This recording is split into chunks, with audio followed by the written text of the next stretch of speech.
Apocalipsis 12. En resumidas cuentas, mucha de la información que vamos a leer se interpreta de la siguiente manera. Y esa interpretación que les voy a comentar es una interpretación muy común de muchísimos gremios cristianos, incluso judíos mesiánicos, respecto a la interpretación de estos textos. En una gran cantidad existe esta manera de verlo, este punto de vista. Entonces, básicamente lo que la gente interpreta de Apocalipsis 12 es de que la mujer que aparece aquí, dice, y apareció en el cielo una gran señal, una mujer vestida de sol. Esa mujer vestida del sol, para muchos, es el grupo de personas que corresponde a los 144,000. Bien, entonces, con base a ese punto de vista, al tratar de incrustar esa interpretación en este capítulo, lo hacen porque al final de este capítulo viene esta afirmación: el resto de la descendencia de ella. ¿Ok? Como el dragón no pudo con ella, el dragón se llenó de ira contra la mujer y fue a hacer guerra contra el resto de la descendencia de ella. Entonces, aquí estuvimos estudiando respecto a este versículo en particular y vimos que la palabra descendencia no es del todo exacta, no en esta traducción, descendencia. Esa palabra habla de una semilla, pero no en el sentido de descendencia. Porque también hay muchos que por esa razón tratan de encontrar su linaje en la nación de Israel. Se hacen hasta estudios de sangre, asumiendo de que ellos son parte de esa descendencia. De los 144,000, que según el punto de vista que ellos comparten son la iglesia o la mujer, y toda su descendencia, ¿okay?, vienen a ser parte de este grupo que, por cierto, se supone que va a vivir la gran tribulación.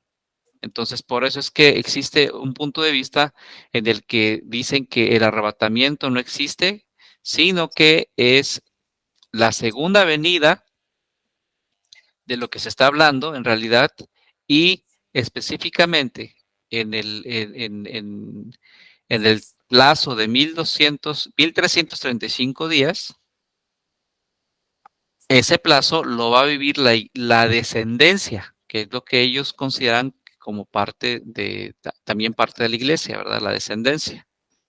Y que va a vivir toda la calamidad de la gran tribulación. Y por otro lado, hay otros que afirman que esto es un término de 7 años, no de 3 años y medio.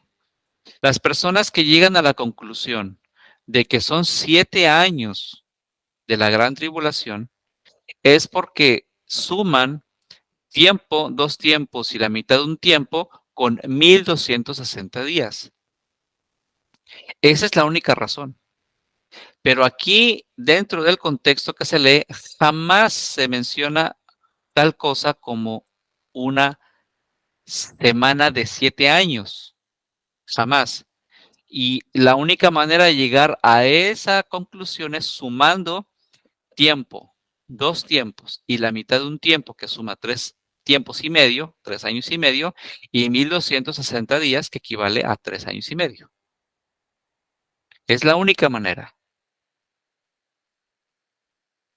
¿Estamos de acuerdo? Pero aquí jamás en el capítulo 12, ni en ninguna otra parte, se habla o se menciona 7 años de gran tribulación. Es solamente una conclusión a la que se llega. Y hay obviamente razones para pensar en ello. Sin embargo, todo depende de una simple palabra mal traducida. Digamos, 4 palabras mal traducidas o no tan exactamente traducidas como deberían, que causan todo este malentendido. Eso es todo. Pero ahorita vamos a leer, dígame, mi hermano Ben. Bueno, hasta yo, donde yo sé, ellos llegan a la conclusión de 1 semana o 7 años por la profecía de Daniel de las 70 semanas, 69 concluidas y una que falta. Ok, aquí hay una situación que también es una mala interpretación por la traducción, porque esa palabra habla de juramentos, no Sí. habla de semanas. Y para colmo, la palabra semana habla de 7 días, no de 7 años. Pues no puede haber una semana de 7 años, nada más por tratar de cumplir la palabra semana como número 7 y luego poner ese 7 en la cantidad de años. Entonces, no hay una manera real de asentarlo bajo buenos cimientos esa afirmación. Sí se entiende eso que usted me dice, definitivamente, pero tiene esa gran falla, que la palabra en realidad es juramento, con juramento. O sea, se está haciendo una promesa, con una promesa. Se cumplieron tantas promesas en un lapso de tiempo y la última promesa se va a cumplir en determinada cantidad de tiempo, pero no dura. La última promesa no dura 3 años y medio ni 7 años. Esos 2000 años de historia que tenemos ahí son parte de ese último juramento. Aquí lo podemos ver en el gráfico,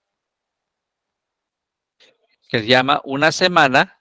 Lo pusimos así, una semana, porque esa es la manera coloquial de entender de qué estamos hablando, pero en realidad es una conjuración o un juramento. Tal vez sería bueno a lo mejor modificar ese texto para que dijera una promesa, para que sea más entendible y de que no se está tratando de una cantidad específica de tiempo, sino de un periodo de tiempo en el que se va a cumplir esas promesas. Se van a cumplir esas promesas, ¿no? Entonces, la profecía de Daniel habla de esa última, y luego dice que a la mitad de esa última conjuración va a suceder algo.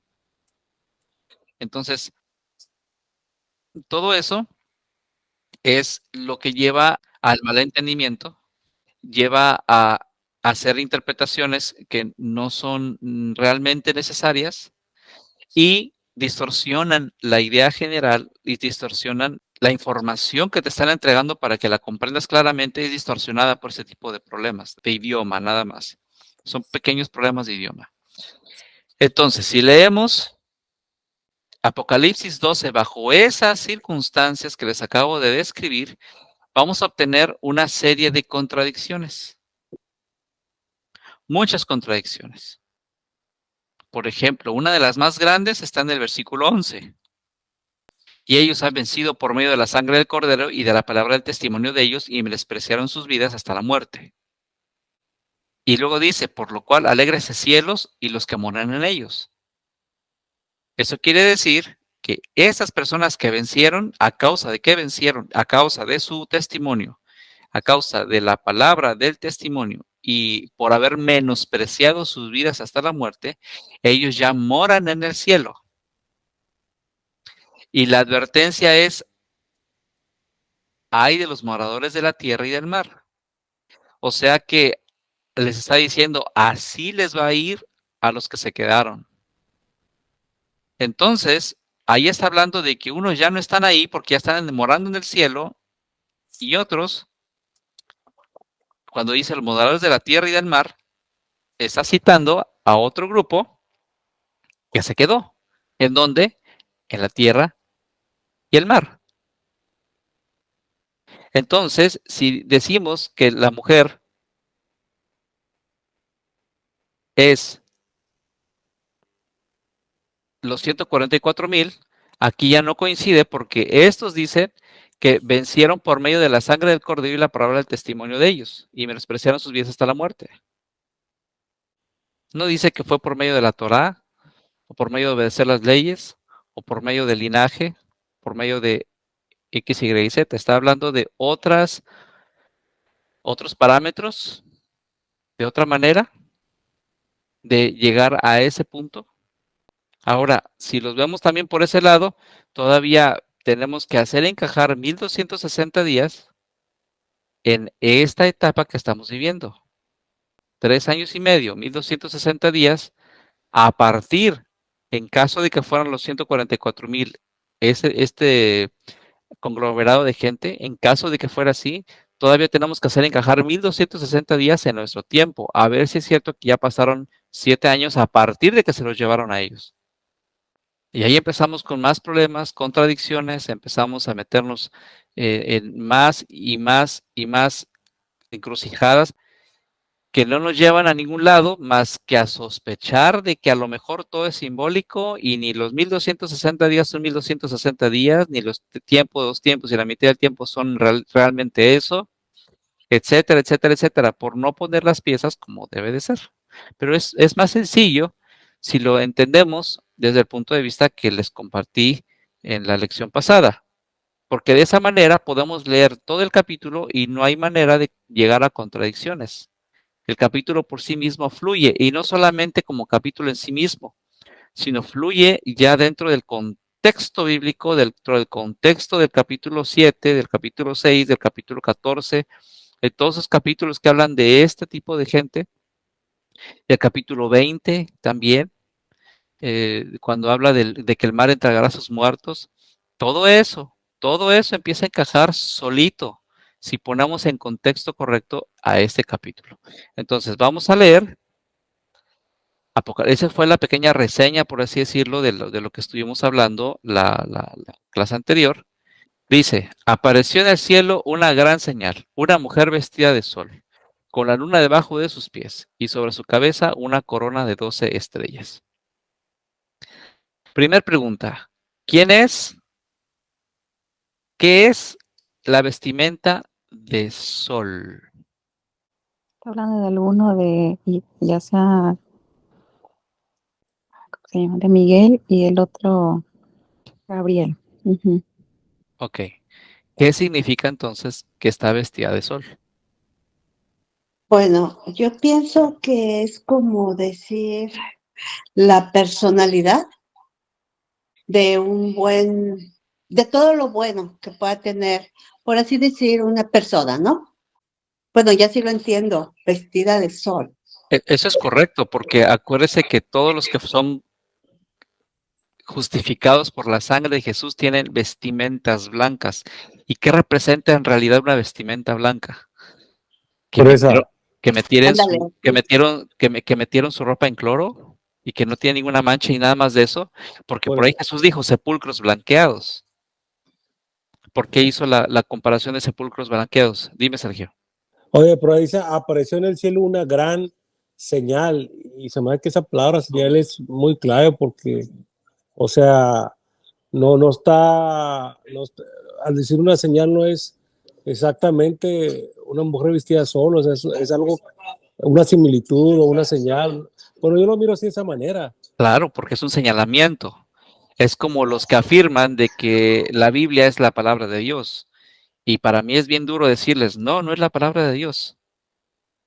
Jesús es la palabra de Dios, no la Biblia. La Biblia señala la palabra de Dios. La Biblia sirve para identificar la palabra de Dios. ¿Y quién es la palabra de Dios? Jesús.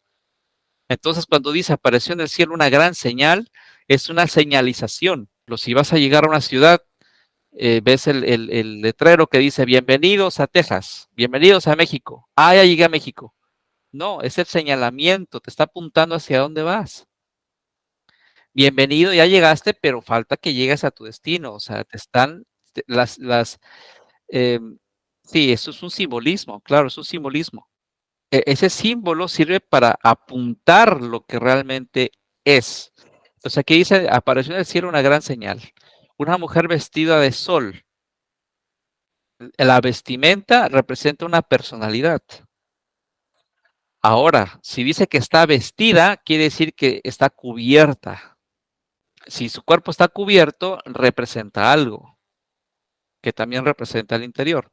Entonces dice vestida de sol. Por ahí aporta Jazz. El sol y la luna están relacionadas con Gabriel y Miguel. Si sabemos cuál es la misión de Gabriel, porque el Sol y Gabriel serían afines, si sabemos cuál es la misión de Gabriel, entonces, ¿a qué se está refiriendo el hecho de afirmar de que estaba una mujer vestida del sol? Diría que está vestida de la verdad, de lo verdadero. Exactamente, porque resulta, perdón, dígame mi hermano, disculpe que lo interrumpiera. Porque Gabriel lo que dijo era una afirmación que venía del trono del Altísimo. Ajá. O sea, las intervenciones que tuvo como con María o con Elizabeth, así va a ser, dijo, así va a ser. Entonces, creo que se refiere a algo verdadero. Fíjense, recuerden ustedes que en el capítulo 1 de Génesis, perdónenme, sí, capítulo 1 de Génesis, el conocido como Génesis, que es Bereshit, por ahí del versículo 3, si no me equivoco, dice, y dijo Elohim, exista la iluminación, y existió la iluminación. Pues precisamente esa iluminación es la que, de la cual está encargado Gabriel. Por eso es que a Gabriel se le adjudica el haber entregado todo el Tanakh, no solo el Torah, sino que en su misión de traer iluminación al mundo, él entregó mucha información en la mano de los profetas y muchas de las veces él dictó las revelaciones o las profecías, y en otras ocasiones, como les acabo de comentar, él entregó en su mano esa información, que fue la que ayudó para iluminar el camino de los que vivían en un ambiente oscuro. Dime, Jazz. Así, hice esa aportación, ese comentario, porque recuerdo que tú habías dicho que siempre que leemos sobre la luna y el sol tiene que ver con Gabriel y Miguel, y porque pues Miguel representa lo oscuro, la noche o el anochecer, algo así, y Gabriel representa el conocimiento o la iluminación. Ok, vamos a clarificar ahorita esa parte. Entonces, el sol representa a Gabriel. ¿Y Gabriel qué es lo que trae? Toda la información que señala o revela quién es el Hadabar, el Logos, la palabra, en este caso es Jesús. Entonces, dice, apareció en el cielo una gran señal, una mujer revestida, vestida, envuelta del sol. O sea que estaba iluminada con toda la información de Gabriel. Exactamente. Si tú ves a una persona, fíjate lo que te voy a decir, la primera impresión que te da en parte es por su vestimenta. Si ves una persona que viste de ciertas cualidades, te va a dar una impresión. Entonces, aquí, ¿qué es lo que está representándose? Que la vestimenta en sí misma está dándote un mensaje de quién es ella y qué es lo que representa. Apareció en el cielo una gran señal, una mujer vestida de sol.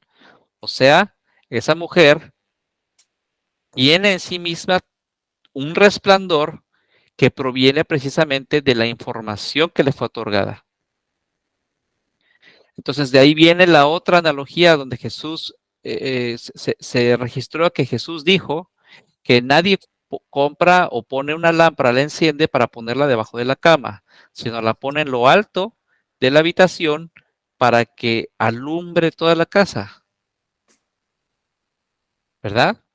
Entonces, si es una mujer vestida de sol, eso quiere decir que su mayor distintivo es la iluminación. Pero esa iluminación no es literalmente un vestido brilloso. Se simboliza de esa manera, pero está representando lo que esa mujer, lo que esa mujer representa para el mundo. Está informándote lo que esa mujer representa para el mundo de oscuridad o de la tiniebla. Una mujer vestida de sol, iluminada, brillante, informada. Y luego dice, con la luna debajo de sus pies. Si nos ponemos otra vez a ver quién es la luna y qué es lo que representa, ¿quién me puede decir alguna otra idea aparte de la que Jazz me dijo? Representa la oscuridad, representa el lado contrario. Sí, pero más o menos, porque en realidad la luna representa literalmente a Miguel. Dígame, mi hermano Ben. Jehová. Muy buen comentario. Podría ser en ese sentido porque dentro de todos estos aspectos que hemos estudiado, de alguna manera, el perfil de Miguel encaja perfecto con uno de los 4 seres vivientes del grupo de 4, que es Jehová. Ajá. Entonces, eso es una excelentísima aporte, una excelentísima información ahí que usted está aportando, porque efectivamente la luna representaría a Miguel como varón de guerra. ¿Me explico? Entonces, la parte y eso es porque esa luna está representando el doblegamiento de la oscuridad. Porque la luna brilla, pero no brilla por luz propia, sino por el reflejo que le da la luz del sol.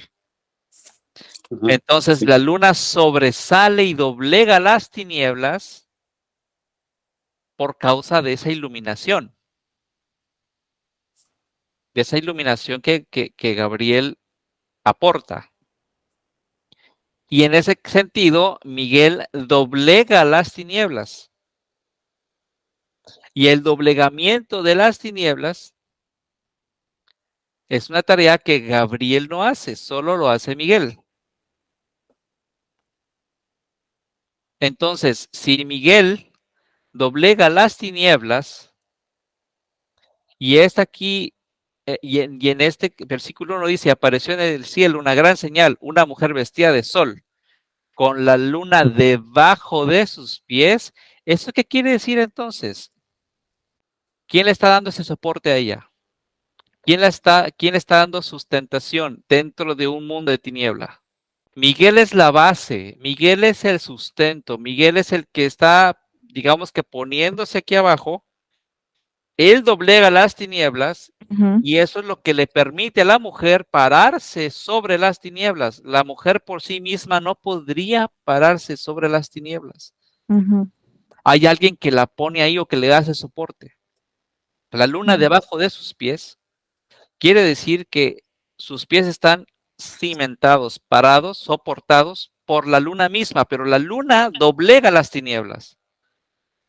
Entonces, la mujer está doblegando a las tinieblas de manera indirecta gracias a la luna, a la función de la luna, que en este caso es Miguel. Miguel. Sí. ¿Estamos bien? Sí. Sí. Entonces, apareció en el cielo una gran señal, o sea, una señalización, una advertencia, por así decirlo, una mujer vestida de la iluminación, con la luna debajo de sus pies, o sea, doblegando a la oscuridad.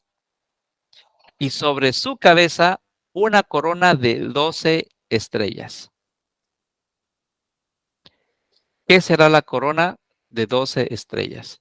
Por ahí algunos afirman, y esto es la razón por la cual muchos dicen que ellos en realidad, o esta mujer, son los 144,000.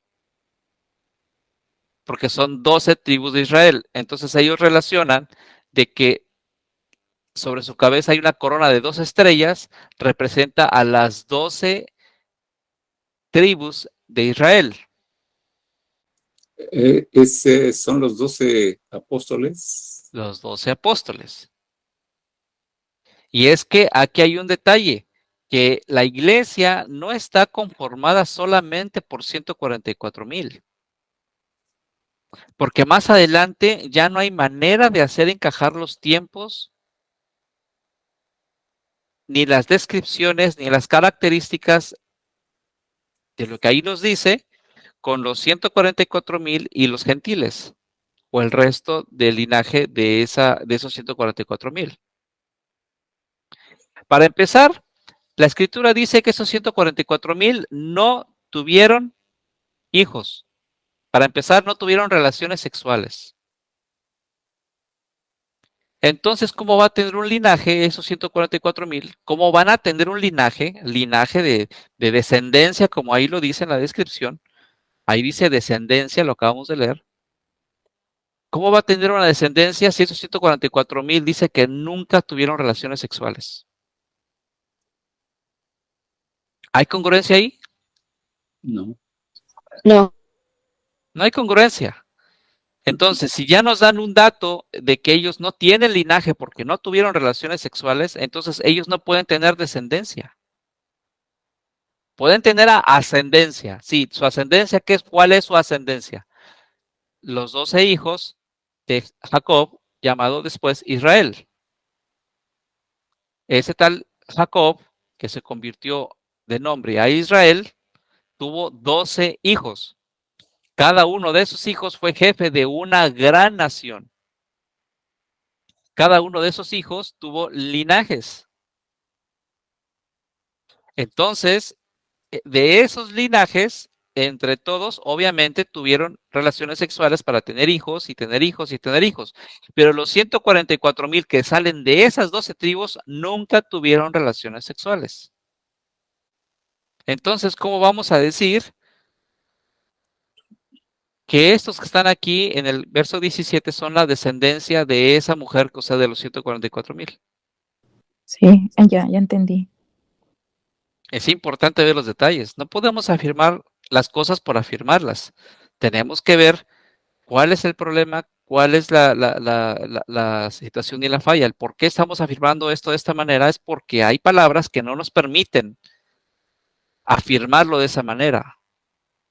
No vamos a sacar conclusiones nada más por tratar de defender una postura evangélica, protestante, adventista, católica, testigo de Jehová u ortodoxa o mesiánica, nada más por querer hacer encajar algo o por nosotros querer encajar en esos 144,000, que eso es la mayoría, se los digo en serio.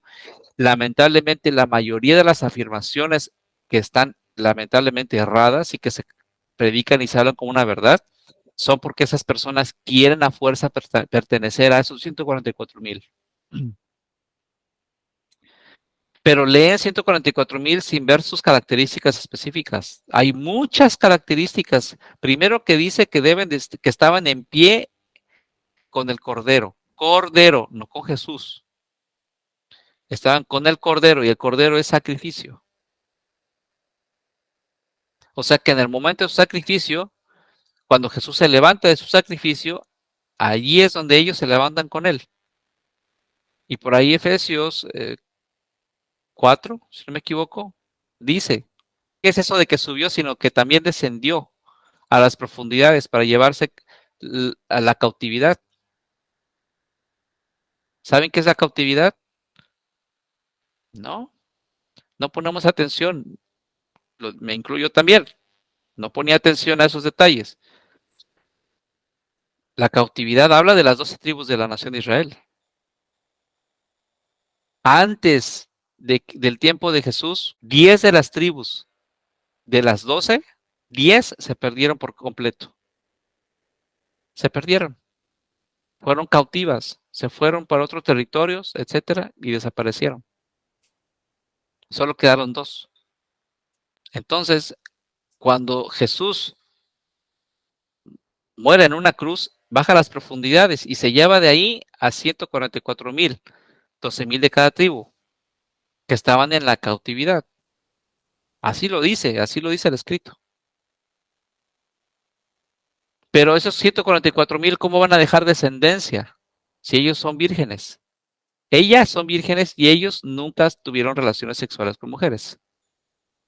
Entonces, si ya estamos empezando a derribar esas incongruencias, volvemos a leer de nuevo. Apareció en el cielo una gran señal, una mujer vestida de sol, con la luna debajo de sus pies y sobre su cabeza una corona de 12 estrellas. Si no son las 12 tribus de la nación de Israel, ¿quiénes son esos 12? Pues yo, pensando en que en otras partes de la Biblia estrellas representan mensajeros, creo, si no me equivoco. Sí, las 7 Y estrellas de yo los lo puedo ligar a eso. Y también, como dijo el hermano Ben, los 12 discípulos. capítulo 6 y capítulo 7 hace 2 clarificaciones muy buenas que desmontan también la teoría de que los 144,000 van a ser resucitados en el futuro y no como lo estamos afirmando de que esos 144,000 ya resucitaron en el momento en que Jesús se levantó de la tumba. Entonces, si esto es así, porque los otros versículos apoyan esto también, cuando dice sobre su cabeza una corona de 2 estrellas, ¿de qué se tratan esas de 12 estrellas? Esas 12 estrellas representan a los 12 discípulos, no representan a los 12 linajes de la nación de Israel. Representa a los 12 discípulos, porque también es bueno clarificar que la mujer no está conformada solamente por la nación de Israel, sino está conformada por toda esa gente que los mismos 12 apóstoles fundaron. Y digo esa gente porque la palabra iglesia habla de eso, un conglomerado de gente, un conjunto de personas, un grupo de personas. Eclesia es iglesia. Entonces, ellos fundaron esa iglesia que con el tiempo hasta la fecha sigue prosperando y que ya cuando sucede el arrebatamiento, esa iglesia va a ser llevada. Y una de las razones por las cuales se afirma esto es porque cuando ya vemos al dragón persiguiendo a la mujer se le dan las 2 alas de la gran águila. Pero este tiempo ya no corresponde al tiempo de Jesús, ni al tiempo de su resurrección. Ya no encaja. Entonces, por eso es importante entender que la mujer no representa solamente a los de ese tiempo, sino a los de tiempos modernos también. Regresando otra vez al tema. Y apareció en el cielo una gran señal. Todos en sintonía, sabemos que una señal, un señalamiento, algo que ver, algo de importancia, algo que me va a decir hacia dónde ir. Una mujer vestida de sol, de iluminación, de información, de conocimiento, con la luna debajo de sus pies, o sea, doblegando por medio de este arcángel, comandante militar, por medio de él, doblegando a la oscuridad. Y sobre su cabeza una corona de 2 estrellas. ¿Qué quiere decir una corona también? ¿Qué representaría? ¿Reinado? ¿Victoria? Reinado. Uh-huh. Pero también representaría victoria como vencedores, ¿no? Autoridad. Autoridad, exactamente. Sí. Y esas 12 son autoridades. Definitivamente los 12 apóstoles son autoridad. Y luego aquí viene la parte donde empieza a ponerse difícil para entender, pero no es difícil, nada más hay que ponerlo en contexto. Y estando encinta, clamaba con dolores de parto, en la angustia del alumbramiento. También apareció otra señal en el cielo. He aquí un dragón escarlata, que tenía 7 cabezas y 10 cuernos, y en sus cabezas 7 diademas. Ya hemos hablado muchas veces de qué se trata eso. Hablando del sistema de Satán, 7 reyes, que son llamados en el Antiguo Testamento como los 7 Elohim Ajerim. ¿Ok? Elohim Ajerim traducen como dioses ajenos, pero la palabra ajeno representa a los que no están en el núcleo familiar, a los que están detrás de la barda de nuestra propiedad, de nuestra familia, de nuestro núcleo. Tenemos una limitación y tenemos una barrera, una barda, y después de esa barda, allá están los Ajerim. Y justamente el nombre de Satán, Heilel ben Shaher, Ajer, es exactamente la misma palabra de ajeno. Pero ese ajeno, ajer, también representa el color de piel, quemado, oscuro o negro. Es una serie de cosas que se ligan ahí en una palabra tan simple como ajerim. Ajerim es plural, ¿ok? Elohim, ajerim, Elohim es plural, ajerim es plural. Si fuera un singular sería Eloah, ajer. Eloah es singular de Elohim. Ajer sería singular de ajerim. Entonces, en hebreo está Elohim, ajerim en plural. O sea, los del Altísimo viviente manifestados, expresados, ajenos al hogar, a nuestro círculo, ajenos a eso, lo cual también podría darles un sentido de que son diferentes. ¿Estamos bien? Entonces, Sí. esas siete cabezas, cada cabeza está asentada en un monte. Cada monte representa un gobierno o un planeta en sí mismo, una morada. Entonces aquí tenemos que en el cielo hay un gran dragón escarlata rojo que tenía 7 cabezas, o sea, 7 líderes. A esta misma la representa como la gran ramera, que está sentada sobre el dragón, pero tiene 7 cabezas. En México hay una representación de lo mismo con 7 cabezas de serpiente. Y en la India hay una misma representación de una mujer con 7 cabezas de serpiente. ¿Ves Sí, la muchas relación? culturas de diferentes partes del mundo tienen esa Ajá. representación. Aquí está la menorá, que lo hemos representado como un árbol, ¿se acuerdan? La que les he representado en las imágenes que siempre les presento, y aquí hay una pintura rupestre de una bestia de 7 cabezas. Es exactamente la misma representación. Y aquí tenemos a las 3 juntas. Una es en la India, otra en México y otra en Siberia. Regresando entonces, dice, también apareció otra señal del cielo, aquí un dragón escarlata que tenía 7 cabezas y 10 cuernos, y en sus cabezas 7 diademas. Y su cola arrastraba la tercera parte de las estrellas del cielo y las arrojó sobre la tierra.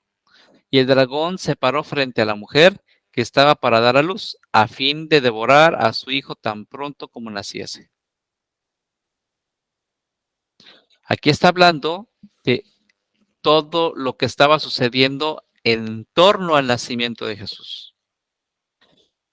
Repito, no está hablando de Miriam, mejor conocida, o Mariam, mejor conocida como María. Fonéticamente puede ser válido Mariam o puede ser válido Miriam. Se dice que Miriam es más exacto aún que Mariam, pero ese es el término fonético para referirse a la madre de Jesús, que comúnmente se conoce como María o la Virgen María.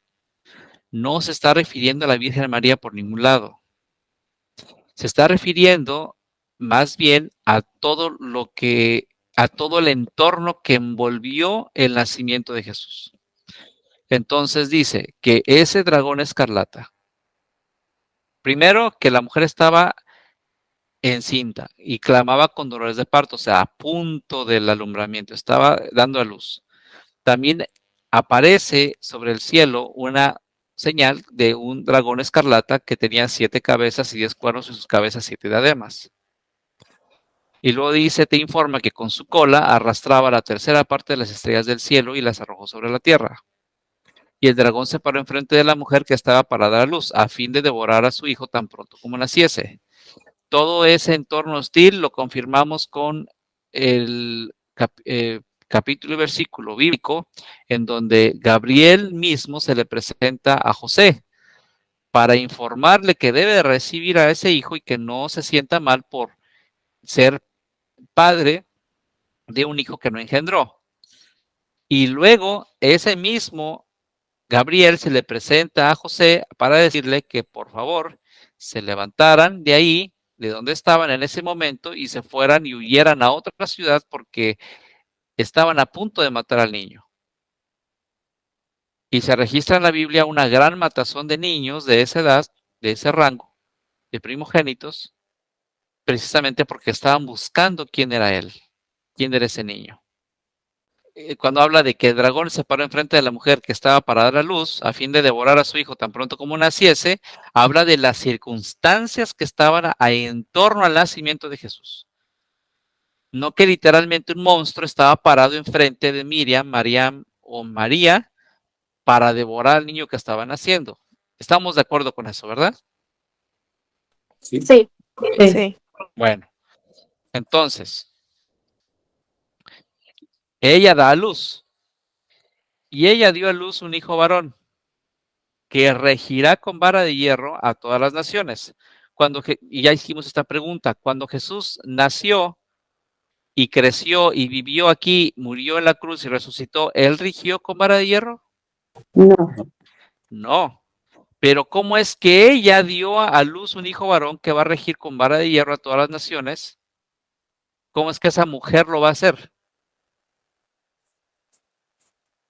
Dice, y su hijo fue arrebatado para Dios y para su trono.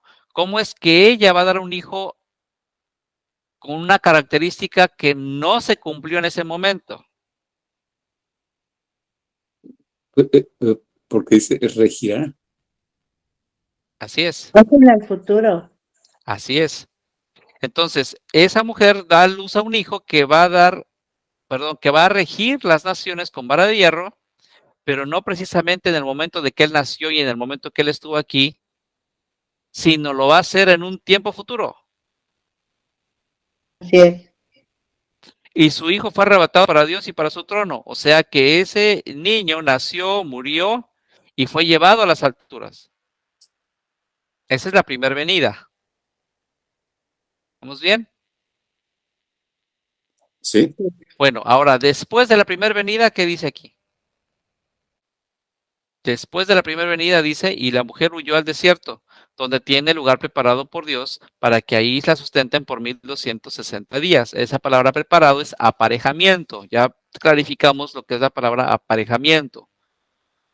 Es como una ceremonia de preparación. ¿Recuerdan? Y esa parte que habla de ese lugar preparado, habla, o ese aparejamiento, no apareamiento, aparejamiento, ese aparejamiento representa las bodas del Cordero. Y la mujer huyó al desierto donde tiene lugar aparejado de Dios. Esas son las bodas del Cordero.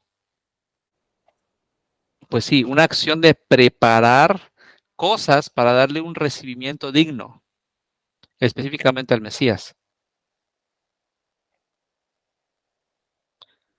Para que ahí la mantengan por 1260 días. A ver, ¿Que después, son 3 años y medio? 1260 días son 3 años y medio. Ok, gracias. Ujú. Ella dio a luz un hijo varón, que regirá con vara de hierro a todas las naciones, y su hijo fue arrebatado para Dios y para su trono. Ahí Jesús ascendió. ¿Estamos en lo correcto? Está hablando de tiempos futuros también, está hablando del momento donde él vino y se fue. Fue arrebatado para su trono. Perdón, Ok. para Dios y para su trono. Ahora, después de eso, viene esto, y la mujer huyó al desierto. No es antes ni durante, es después de que él ya fue arrebatado para su trono, dice, y la mujer huyó al desierto, donde tiene lugar aparejado, preparado por Dios, para que allí la sustenten por 1260 días. Ahí está dando referencia a las bodas del Cordero. Por la palabra preparado, aparejado, aparejamiento. Allí, por esa razón, está refiriendo a las bodas del Cordero. ¿Alguna duda hasta ahí? No, solo decir que qué hermoso, ¿no? Sí. Entonces, o sea, aquí ya te van a mostrar el contexto.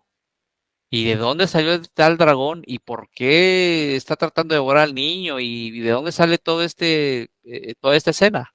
Bueno, aquí te van a poner en contexto. Dice, después hubo una gran batalla en el cielo.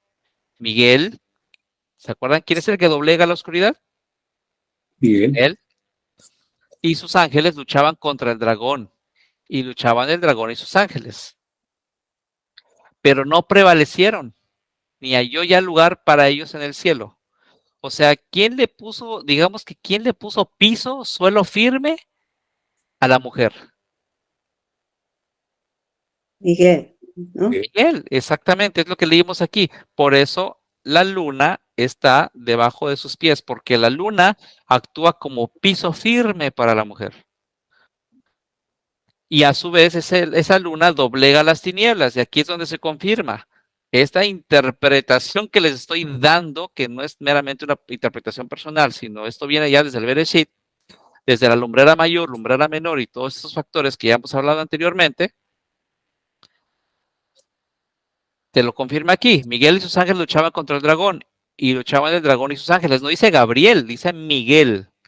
Pero no prevalecieron, ni se halló ya lugar para ellos en el cielo. ¿Qué quiere decir esto? Que aquí confirma capítulo 17 de Apocalipsis, que habla de que 5 de esos reinos han caído. ¿Recuerdan? Sí. Sí. Sí. Uno es y uno no ha venido. Pero dentro de esos 7 hay un octavo, que es este planeta. Entonces tenemos 8 planetas en total, no 7. 8 planetas en total, pero 7 de ellos ya tenían un rey. Ya tenían un líder, por lo cual la bestia tenía 7 cabezas y 10 cuernos y 7 diademas. Entonces, cuando ya leemos Apocalipsis 17 y vemos que de esos 7 reyes, 5 han caído, nos volvemos a leer esto y vemos el por qué dice que no prevalecieron y se halló ya lugar en ellos, para ellos en el cielo. Porque de su organización tan plena que era, Ezequiel 38, de esa plenitud y esa grandeza incomparable entre los árboles del Edén,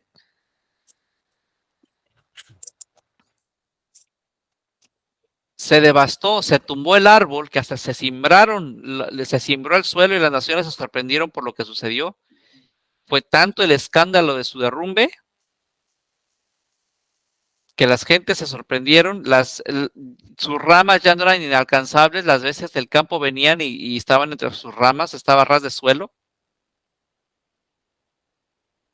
Entonces, ahí es donde se cumple que no prevalecieron, no triunfaron, y tampoco se halló ya lugar para ellos en el cielo. O sea, los desterraron del lugar en donde estaban. Desterraron al sistema de Satán, no desterraron, ¿cómo explicarlo? Desterraron a los líderes del sistema de Satán. Por eso habla de que eres el dragón y sus ángeles. A los líderes, a las estrellas de los cielos que fueron arrastradas con la cola del dragón. A esos líderes, todos los líderes no prevalecieron y ya no halló lugar para ellos en esa área llamada cielo. Y fue lanzado fuera el gran dragón. ¿Fuera de dónde? De su plenitud, de su autoridad, de su reinado. Fue quitado de ahí. La serpiente antigua que se llama Diablo y Satanás, el cual engaña al mundo entero, fue arrojado a la tierra y sus ángeles fueron arrojados con él. Entonces, ese fue arrojado tiene que ver con que fue empujado violentamente. En tierra, estamos hablando como que en esa parte donde dice que 5 fueron caídos, uno es y el otro aún no ha venido, dentro de esa área, o sea, lo dejan puesto, no lo dejan ser rey de allí, pero lo dejan de espectador. Ya no le pertenece la autoridad ahí, ya no está en su jurisdicción, pero él puede seguir observando, porque el campo ya no le pertenece más. Y sus ángeles fueron arrojados con él, que es el comentario que hizo Nancy la clase pasada. No va solo, él y su sistema. Siguiente. Y oí una grande voz en el cielo que decía, fíjense, por consecuencia de haberlo quitado a él de su plenitud de autoridad, a consecuencia de haberlo lanzado fuera, o sea, empujado fuera, es que dice, y oí una grande voz en el cielo que decía, ahora sí, ahora ha venido la salvación y la virtud y el reino de nuestro Dios y el poder de su Cristo, porque el acusador de nuestros hermanos ha sido arrojado, el cual los acusaba delante de nuestro Dios de día y de noche. O sea, a consecuencia de que lo quitaron de su plenitud de autoridad, ahora sí podemos decir que ahora ha venido la salvación.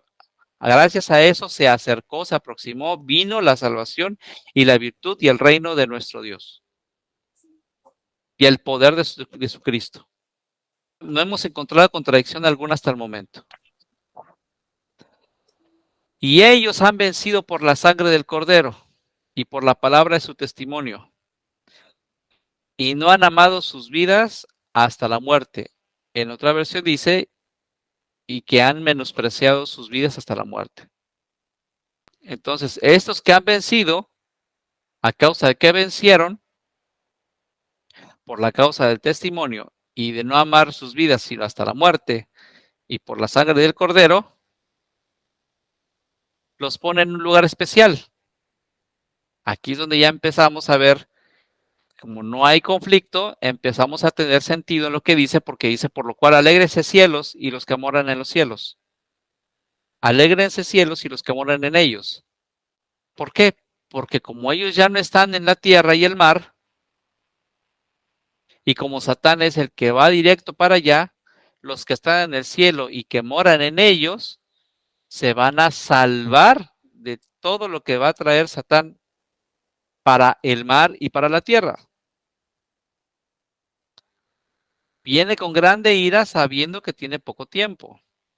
Ah, ok, sí, ya entendí. ¿Sí? ¿Quién más ya le captó ahí lo que estamos hablando? ¿Nadie más? Sí. Sí, sí. Sí, Ok. Entonces, estos que ya están en el cielo, ya se salvaron de estar en la tierra porque ahora Satán viene a descender y trae grande ira sabiendo que tiene poco tiempo. Poco tiempo encaja con 3 años y medio, 1260 días, o encaja con 2000 años. Con 1360 días, ¿no? Con 1260 días, claro, porque es poco tiempo. Ahora, ahí no tenemos ninguna contradicción, porque dice que alégrense los que están en el cielo y los que moran ahí, porque los del planeta Tierra y del mar la van a pasar mal.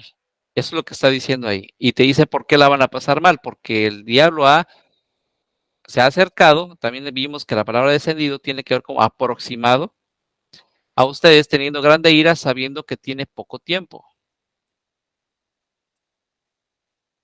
Y cuando vio el dragón que él había sido empujado a la tierra, o al al área de la contaminación que él había generado, cuando le dejaron aproximarse ahí, cuando lo empujaron a esa área, persiguió a la mujer que había parido al hijo varón.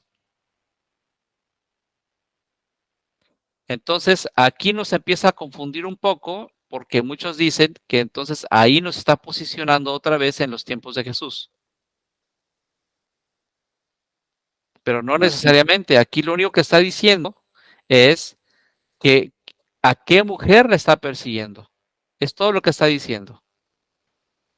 Está persiguiendo a la mujer que había parido al hijo varón. A ella la está persiguiendo. No está persiguiendo al hijo varón ni al esposo de la mujer. Está persiguiendo a la mujer, A la iglesia. que es la iglesia, exactamente. Que ya vimos por qué no pueden ser los 144,000.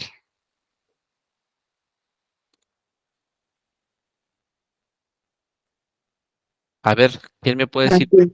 por qué no son los 144,000? Pues es que ellos ya fueron con Jesús desde que resucitó Jesús, 244,000, ¿verdad? Así es, pero ¿cuál es la otra razón por la cual ellos no son la iglesia?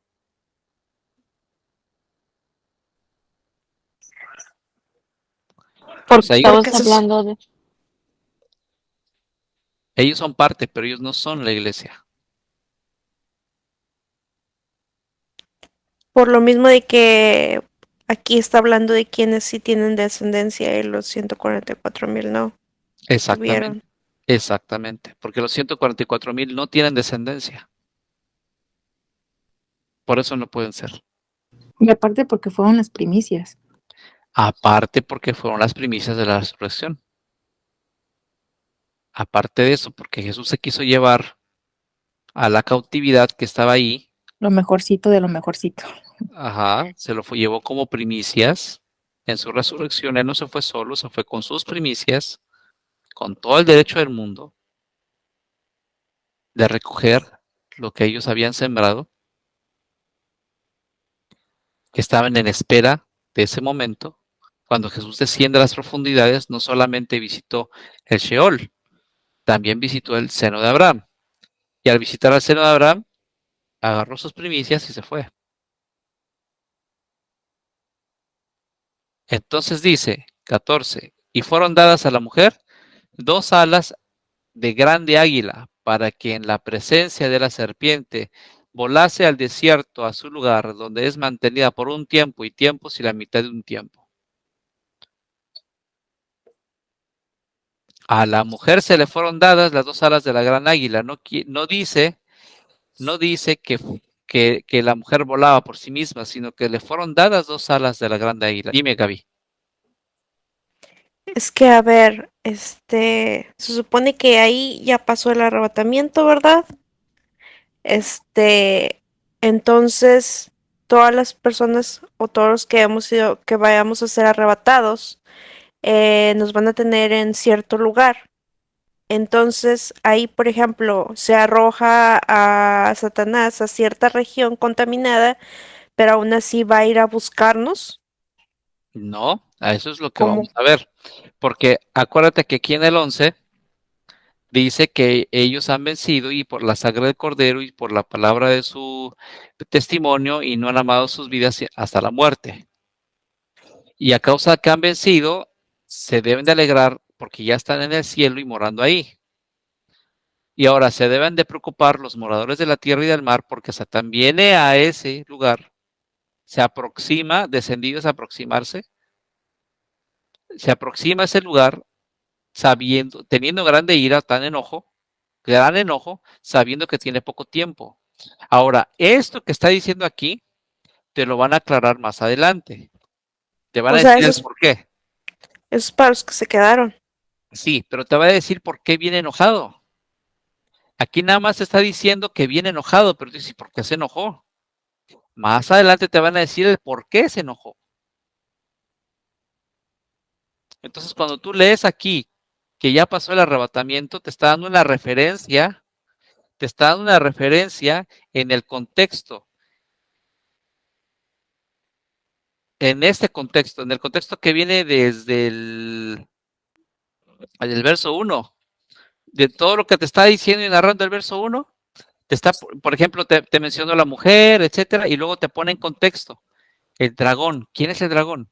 Ah, es que Miguel peleó contra Satán y Satán lo hizo. Bueno, ya sabes quién es el dragón entonces. Primero te enseñan, te ponen la señal y luego te explican a qué se Ajá. estaba refiriendo, ¿me explico? Entonces, aquí es Sí. como, aquí en esta parte del versículo 11,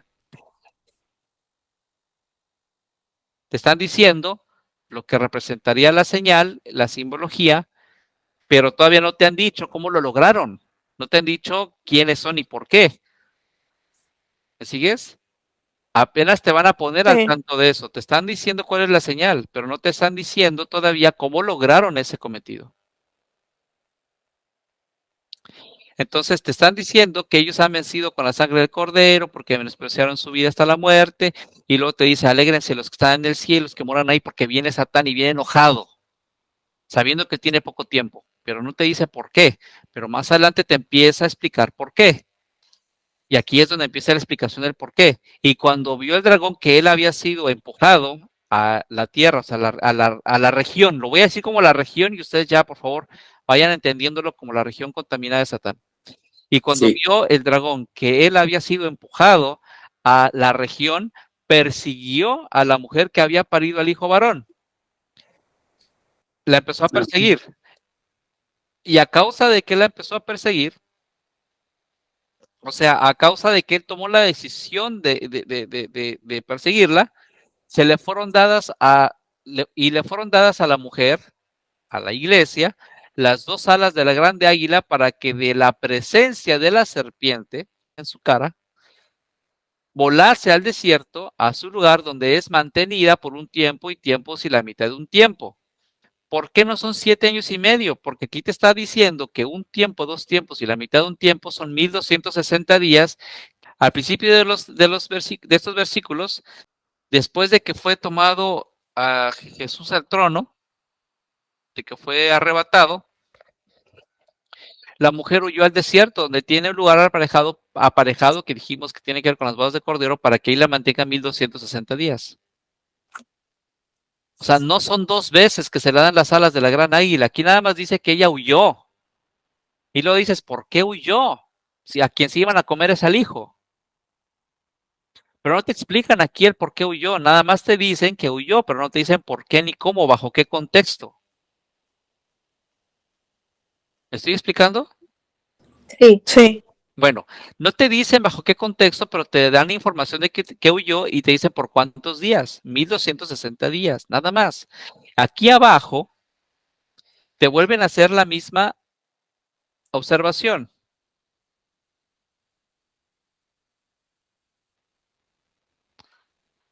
Que persiguió a la mujer que había parido al hijo varón. Entonces, como ya sabemos ya sabemos que estaba siendo perseguida la mujer, entonces sabemos por qué la mujer huyó, según el versículo anterior. Y le fueron dadas a la mujer las 2 alas de la grande águila. Entonces así fue como llegó al lugar del aparejamiento y para que allá fuera sustentada por 1260 días. Le fueron dadas a la mujer 2 alas de la grande águila para que de la presencia de la serpiente volase al desierto, a su lugar donde es mantenida por un tiempo y tiempos y la mitad de un tiempo, 3 años y medio. Los mismos 1260 días son 3 años y medio. Sí.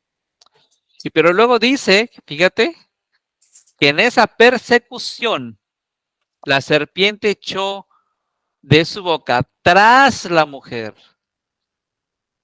O sea que atrás de ella, y como lo dije la vez anterior, para que la mujer sea mujer en sí misma, identificada como la mujer tiene que estar ya reunida. O sea, las naciones o las personas que conforman esa mujer tienen que estar ya reunidas para que estén en esa plenitud de saber quién es esa mujer y perseguirla. No puede ser perseguido algo al azar. Él tiene que saber quién es. Y para que sepa quién es, Jesús ya tuvo que seleccionar a los que son. Ajá. ¿Como un filtro o qué? ¿Mande? ¿Como un filtro?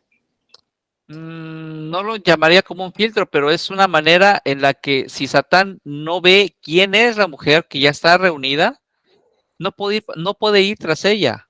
Como lo dije en el video anterior. Sí, Satán puede ver quién está menospreciando su vida, pero quien tiene la última palabra de decir, esta va a ser la iglesia, es Jesús. Nadie más va a decir ese criterio, nadie más tiene ese criterio, solo Él. Ok, ya. No Gracias. depende de mí, de ti, o del tío, del abuelo, del papá, de la mamá, que lo que piensen de mí no tiene nada que ver eso. Lo que ellos pueden pensar de mí es muy su criterio, pero aquí lo que importa es lo que Jesús piensa de mí, porque Él es el que va a decir si soy parte de la iglesia o no.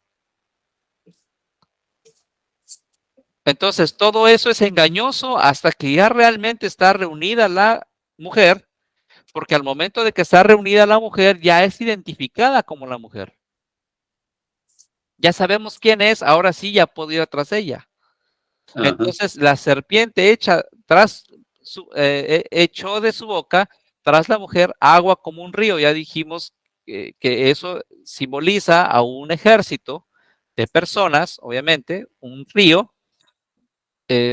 la echa sobre ella a fin de hacer que fuese arrebatada del río, o sea, que el río se la llevase, la tragara, la pasara a traer. Pero dice que el G o la región, y la región ayudó a la mujer y la región ayudó a la mujer, y la región abrió su boca y sorbió el río que había echado el dragón de su boca. O sea, ¿se los comió o cómo? Impidió su cometido. Abrió su boca, es como que ella se tragó el agua del río. Es la parte simbólica, es como que la tierra abrió su boca y se tragó el agua del río. Simbología. ¿Pero qué quiere decir? Que fue neutralizado. El ejército que fue detrás de esa mujer, fue neutralizado. Y tan es así de que esas personas ya no estaban en el planeta Tierra, que veamos lo que dice aquí. Y la región ayudó a la mujer, y la región abrió su boca y sorbió el río que había echado el dragón de su boca. Entonces el dragón fue airado contra la mujer, o sea, se enojó contra la mujer, la odió, por así decirlo. Entonces el dragón se enojó, se airó, la odió a la mujer y se fue a hacer guerra. O sea, es como que iba tras la mujer y como ya no la alcanzó, ya se quedó a medias, se enojó, ahora se regresa. Y se fue a hacer guerra contra los otros, de la simiente de ella, o sea, de la semilla que ella dejó en el planeta Tierra, que se convierten en aquellos que guardan los mandamientos de Dios y tienen el testimonio de Jesucristo. Aquí hay dos cosas que hay que diferenciar, y esas en la clase pasada lo diferenciamos y en el video pasado lo podemos repasar. ¿Quién es la iglesia? Ojo con la pregunta. ¿Quién es la iglesia? ¿Los que se quedaron? ¿O la iglesia son los que se fueron? Los que se fueron. ¿Y eso es mi concepto, mi sospecha, o lo acabamos de leer? Pues lo acabamos de leer. Lo acabamos de leer. Verso 11, verso 12, acabamos de leer eso. Alégrense los que están en el cielo y moran en ellos. Porque Satán se aproxima a ustedes con gran enojo, sabiendo que tiene poco tiempo. Entonces, ¿quiénes son los que se fueron? Fue la pregunta que hicimos la clase pasada. ¿Quiénes son los que se fueron? La iglesia. Pero una cosa es la iglesia y otra cosa es la simiente de la iglesia. Entonces, los que son la simiente de la iglesia se quedan, llevan un proceso de limpieza, emblanquecimiento, purificación y comprensión, pero ellos ya no son la iglesia, son su semilla nada más. Son lo que dejaron, lo que la iglesia dejó en este planeta. Ellos ya se fueron. La iglesia llamada iglesia ya se fue. Ya fue arrebatada.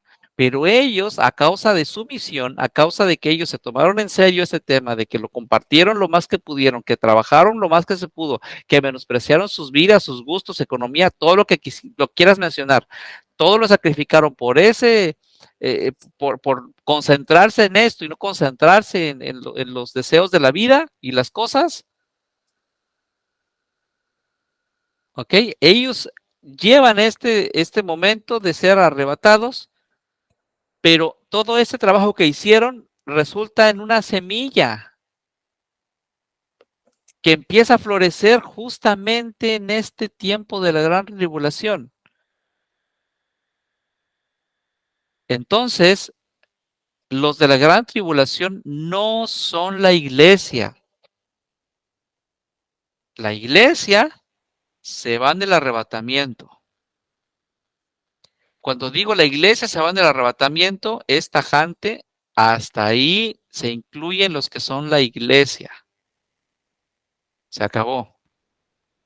Los que salgan de esta gran tribulación, que son la semilla de la iglesia, estos vienen con galardones y funciones como reyes y sacerdotes en los reinos de 1000 años. Apocalipsis 26.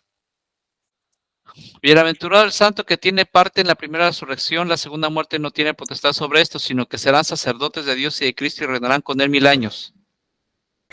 Oye, Israel, o sea, ya leyendo otra vez aquí Apocalipsis 12,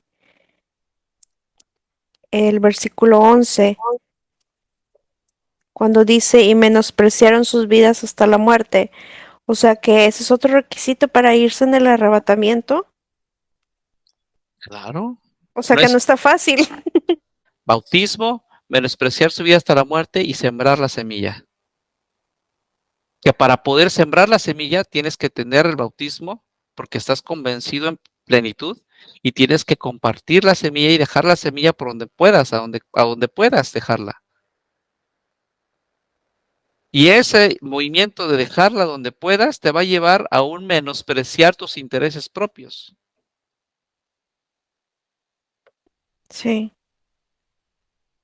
¿Cuánta gente no está enfocada en trabajo, trabajo, trabajo, dinero, trabajo, dinero, trabajo, dinero? Y el mismo sistema que tenemos nos hace sobrevivir sobre ese ritmo de vida. No nos permite mantenernos un tiempo de descanso porque ya estás cansado y tienes que ir a trabajar mañana. Y recibes tu dinero, renta, luz, pagos, pagos, pagos. Y nuevo ciclo. Y así estás, ahí estás, generando, generando, generando, ocupado, ocupado, ocupado, ocupado. Hay mucha gente que ha renunciado a su estilo de vida, mucha gente que ha renunciado a su estilo de vida por ir a anunciar el evangelio en la calle. ¿No los han visto los videos de YouTube? Cómo hay gente que en los pueblos que salen con un altavoz y predicando y arrepiéntanse y esto y el otro y así, como ellos lo entiendan, pero cumplen. Y hay un video de hecho que viene un señor con un látigo y le empieza a latigar. Sarte, sarte, y se pégame más fuerte si quieres, yo no me voy a callar. ¿A quién le va a gustar recibir cintazos, pedradas, desprecio por sembrar la semilla? Irá andando y llorando el que lleva la preciosa semilla, mas volverá a venir con regocijo trayendo sus gavillas. ¿A qué crees que se refería eso entonces? ¿Por qué irá andando y llorando el que lleva la preciosa semilla? Si lleva la preciosa semilla, ¿por qué va a ir andando llorando? Hay persecución.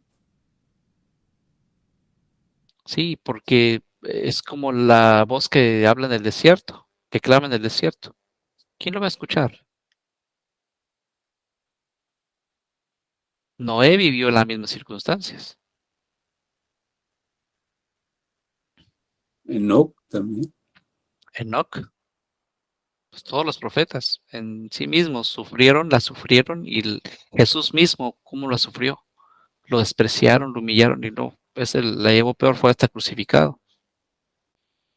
El Rey de Reyes y Señores, Señores crucificado, imagínense. Entonces, para irse en el arrebatamiento, ¿tienes que menospreciar tu vida? Sí, sí. Pero no Sí, pues ahí lo menospreciarla. está diciendo. Y no es menospreciarla por menospreciarla. Es por una causa. La causa del nombre. ¿Mande? Tiene galardón, tiene premio. Sí, pero tiene galardón. El Ahora, arrebatamiento. el arrebatamiento. Esa es la gran diferencia de la gracia. Porque la gracia no es el galardón del arrebatamiento. La gracia no actúa sobre la gracia no actúa sobre el arrebatamiento. La gracia no actúa sobre la segunda venida en la resurrección de los muertos. Acabamos de leer Apocalipsis 20, porque Apocalipsis 20 habla de que los que se pusieron la marca, esos no tienen gracia, no tienen misericordia de ellos, se pusieron la marca, se van. Pero la gracia aplica para todos estos en la gran juicio del trono blanco. ahí sí aplica la gracia. Por eso es importante recalcar que si quieres ser salvo por gracia, pues sí, puedes llegar a ser salvo por gracia. Pero vas a tener que ir a dar al Sheol primero para poder ser salvo por gracia. No es por obras, no es por obras. Ahí dice que no es por obras, es por gracia. Le van a ser perdonadas todas las blasfemias, las que sean. Todas las blasfemias donde abundó la transgresión o el pecado, sobreabundó la gracia, por tanto toda transgresión y blasfemia será perdonada, excepto que haya ido en contra del Espíritu Santo y viento sagrado. Aquí están todas las citas que confirman eso que estoy afirmando ahí. Pero, esa es la gracia. Pero, la segunda venida, solo aquellos van a ser resucitados aquí. En la segunda venida, solo aquellos que durante este momento hayan sido limpiados, emblanquecidos, purificados y comprendidos, y nos hayan puesto la marca de la bestia. Porque si se pone la marca de la bestia, no hay marcha atrás. No hay Sí, gracia. pero esos son los que van ahí en el capítulo en donde te quedaste, donde Satán al ver que no va a alcanzar a destruir la iglesia, se va a ir en contra de esos que no se marcaron y De que la, decidieron. de la semilla. Sí, Al no poder haber afectado a la iglesia, se va a ir en contra de su semilla. Esta es la semilla. Y estos de aquí tienen galardón. El sufrimiento que se van a aventar les lleva al galardón de ser reyes y sacerdotes. Lo acabamos de leer en Apocalipsis. Apocalipsis 26. Lo acabamos de leer ahorita. Reyes y sacerdotes iban a reinar con Jesús durante 1000 años al haber sido resucitados en este momento de la gran tribulación. Ahora, ¿quiénes son los del arrebatamiento? Los que se bautizaron, los que menospreciaron sus vidas hasta la muerte, todos los mártires, y los que en vida sean tenidos como dignos. Bueno, y obviamente ellos, todos ellos, también los que están en vida y sean tomados como dignos de ese galardón, ¿ok? Ellos también, y que estén andando y sembrando la preciosa semilla. Lo acabamos de leer. Irá andando y llorando el que lleva la preciosa semilla.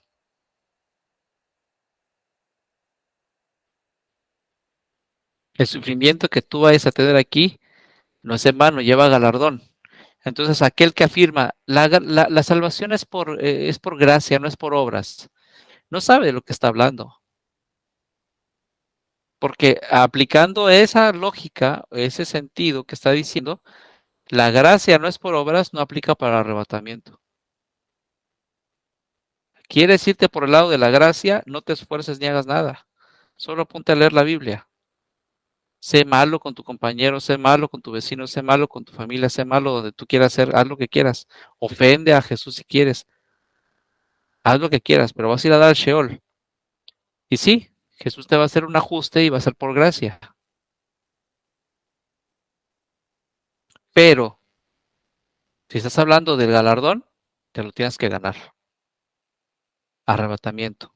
Empieza con el bautismo,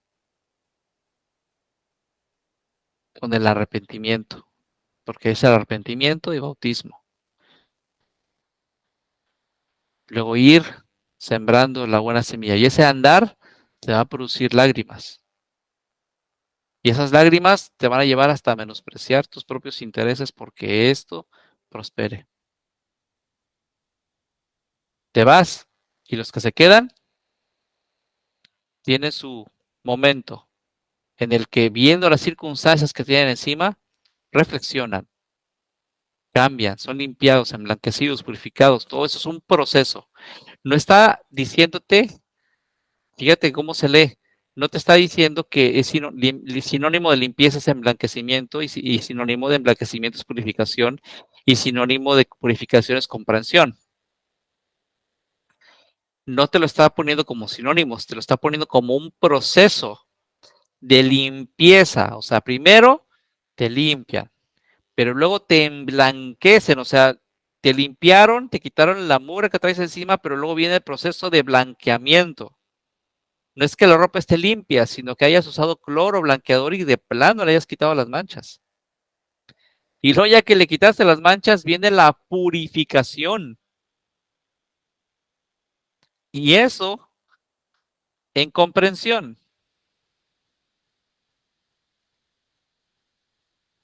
es el proceso que van a vivir estos. Y para que eso sea efectivo, no pueden ponerse la marca de la bestia. Entonces no es por gracia. Porque si fuera por gracia, te pones la marca de la bestia, vives bien chido, no sufres y pudieras entrar, serías perdonado. Pero ahí la escritura dice que no vas a ser perdonado. Si tienes la marca de la bestia, te vas al lago de fuego. ¿Cómo vas? Si tú estás en la gran tribulación y tienes la marca de la bestia y mueres, vas a dar al tercer nivel del Sheol. Cuando te resuciten en el gran juicio del trono blanco, ahí donde te resucitan, ahí te mandan al lago de fuego. No hay juicio que hacer ya. El juicio ya lo recibiste en vida al ponerte la marca. Por eso es bien importante diferenciar entre la iglesia y la semilla de la iglesia. Porque ahorita en la actualidad hay gente que ya es considerada la iglesia, gente que ya está lista para ir en el arrebatamiento, gente que ya está clasificada como parte de la iglesia. Pero cuando sucede el arrebatamiento, el resto de la gente que se quede, llamada la simiente o la semilla, va a vivir otro proceso diferente, en el que ya no es considerada la iglesia. Ya no va a ser considerada la iglesia, pero va a ser considerada con su respectivo galardón para ser reyes y sacerdotes durante 1000 años con Jesús. Repito, iglesia igual a arrebatamiento. Semilla de la iglesia, gran tribulación, los que se quedan en la gran tribulación. Entonces, en el gremio evangélico te lo ponen, si no te vas en el arrebatamiento, te vas al infierno.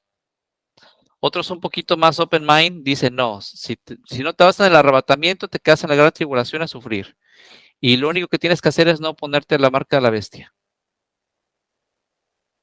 Eso está más concurrente. Pero no se habla más allá. ¿Quiénes son? ¿Por qué? ¿Qué proceso van a llevar? ¿Por qué? Nada más se trata de no ponerte la marca. Va a haber un proceso de limpieza, emblanquecimiento, purificación y comprensión. Tiene que haber, porque los impíos van a tener también su proceso. Ellos van a proceder a la impiedad. Y el proceder a la impiedad quiere decir que ellos se van a manifestar como impíos. O sea, van a decir, yo soy impío, acá está mi marca. Van a proceder a la impiedad, no van a ser ni frío ni caliente, o sea, no van a ser tibios, o para acá o para acá. Ese es el proceso de la gran tribulación. O una cosa u otra, ya no hay tibios. Ahorita hay un montón de tibios. En ese momento ya no va a haber nada de eso. Se tiene que definir las cosas. Por eso es que la gran tribulación es un proceso, es un filtro. El primer filtro comienza con el arrebatamiento. Se distingue quién es la mujer. Ya identificaron quién es la mujer, va a recibir persecución por parte de Satán, a donde tenga que ir, la manera como tenga que ser.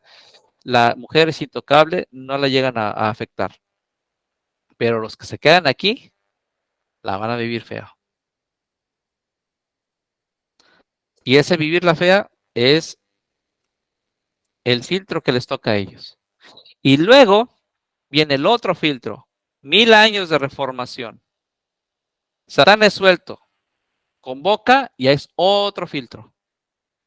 Después de que ya termina todo esto, entonces viene el gran juicio del trono blanco, otro filtro. ¿Se dan cuenta? ¿Y por qué ustedes creen que están poniendo tantos filtros? porque hay muchísimos tipos, Ujú. razas, linajes, regiones, que no nada más son de este planeta, sino muchos lugares más aparte de este, que están involucrados en todo esto y todos tienen que recibir redención. Es por eso que el plan tiene que tener muchos filtros para poder incluirlos a todos, definir quién es quién, no forzar a nadie en el sentido de obligarlo como un imperio, sino que las circunstancias te empujan a definirte izquierda o derecha. A mí no me importa, yo no voy a sufrir hambre, yo me pongo la marca. No me importa, ni quiero saber nada de ese tal Jesús, no me interesa. Nadie te va a forzar. Lo vas a hacer, pero ya te definiste. Lo mismo para que le caiga el 20 y dices, no, ya me quedé, ¿ahora qué hago? Pues ya sé qué es lo que tengo que hacer. Lo que me decía un amigo hace rato, ¿y qué vas a hacer si te quedas? No, pues si me voy, pues a disfrutar las bodas del Cordero y luego a servir. Y si me quedo, no ponerme la marca a costa de lo que tenga que pasar. Oye, nada más para aclarar, las bodas del Cordero entonces son para aquellos que se fueron en el arrebatamiento. Así es. Sucede el arrebatamiento y aquí arribita están las bodas del Cordero. Apocalipsis 19 del 7 al 9. Lo vamos a ver la próxima semana porque aquí estas bodas del Cordero tiene que ver también la palabra aparejamiento, empieza a relacionarse con el versículo que vimos hace rato.